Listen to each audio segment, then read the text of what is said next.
তিনবারের প্রধানমন্ত্রী খালেদা জিয়া এভারকেয়ার হসপিটালে তার বিভিন্ন সমস্যা নিয়ে গত 23 নভেম্বর ভর্তি হয়েছেন। আমরা এই মুহূর্তে তার সর্বশেষ খবর টুকু রাখার জন্য আমরা এই মুহূর্তে অবস্থান করছি এভারকেয়ার হসপিটালের সামনে। এভারকেয়ার হসপিটাল কর্তৃপক্ষের কাছ থেকে আমরা যে বিষয়গুলি জানতে পেরেছি তার স্বাস্থ্য সম্পর্কে গত কয়েকদিনে তার বেশ কয়েকটি পরীক্ষা নিরীক্ষা তারা করেছেন এবং সেখান থেকে যে কর্তব্যরত চিকিৎসকরা আছেন তারা বেশ কিছু জটিলতা পেয়েছেন। তার মধ্যে রয়েছে ওনার যে শ্বাসকষ্ট সেটি ক্রমাগত বেড়ে গিয়েছে এবং ক্রমাগত বাড়ছে এবং তার রক্তে অক্সিজেনের পরিমাণ কমে আসছে, পাশাপাশি তার রক্তে কার্বন ডাই অক্সাইডের পরিমাণও বেড়ে গেছে।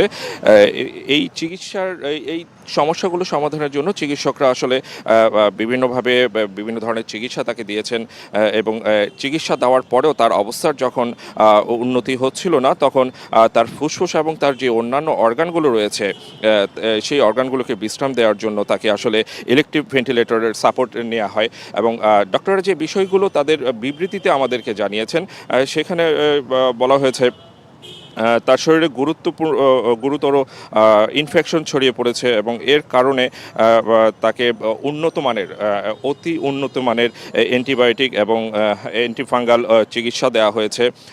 তারা যে বিষয়টি খুব গুরুত্বের সহকারে বিষয়টি দেখছেন সেটি হচ্ছে যে খালেদা জিয়ার আসলে এই মুহূর্তে তার কিডনির কার্যক্ষমতা বন্ধ হয়ে গেছে এবং ডায়ালিসিস শুরু করা হয়েছে এবং নিয়মিত তাকে ডায়ালিসিস করা হচ্ছে এবং এটি আসলে খুব কষ্টদায়ক। তারপরেও ডক্টররা তাদের বিবৃতিতে সেই বিষয়টি জানিয়েছেন। তাছাড়া বেগম খালেদা জিয়ার পরিপাকতন্ত্রের রক্তক্ষরণ এবং তাকে রক্ত দেয়া এবং রক্তের বিভিন্ন উপাদান তাকে দেয়া হচ্ছে বিভিন্ন উপায়ে, সেই বিষয়গুলো নিয়ে এখন তার চিকিৎসা আসলে চলমান।